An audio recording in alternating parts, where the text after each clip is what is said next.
ఆదికాండము 48వ అధ్యాయం యాకోబు తన మరణశయ్యపై యోసేపు కుమారులను ఆశీర్వదించడం మరియు దేవుని వాగ్దానాలను గుర్తు చేసుకోవడం గురించి వివరిస్తుంది. దీని ముఖ్య సారాంశం ఇలా ఉంది. యాకోబుకు ఆరోగ్యం క్షీణించిందని తెలిసి యోసేపు తన ఇద్దరు కుమారులు మనష్షే మరియు ఎఫ్రాయిములను తీసుకొని తండ్రిని చూడడానికి వెళ్ళాడు.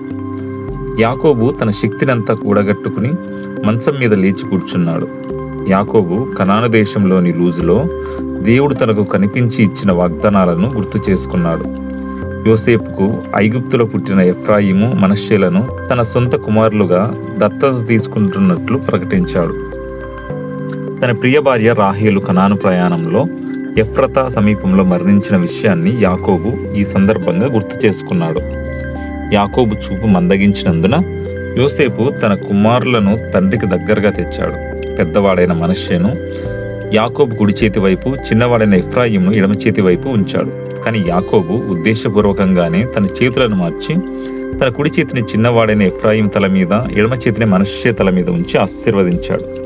తన తండ్రి తప్పు చేస్తున్నాడని భావించిన యోసేపు కుడి చేతిని మనష్షే తలపై పెట్టమని చెప్పాడు. కానీ యాకోబు నిరాకరిస్తూ, నాకు తెలుసు కుమారుడా, మనష్షే కూడా గొప్పవాడవుతాడు, కానీ అతని తమ్ముడు ఎఫ్రాయిము అతని కంటే గొప్పవాడవుతాడు అని ప్రవచించాడు. యాకోబు తాను మరణించబోతున్నానని, కానీ దేవుడు వారిని తిరిగి కనాను దేశానికి నడిపిస్తాడని చెప్పాడు. అలాగే తన సోదరుల కంటే యోసేపుకు ఒక పాలు ఎక్కువగా ఇచ్చాడు.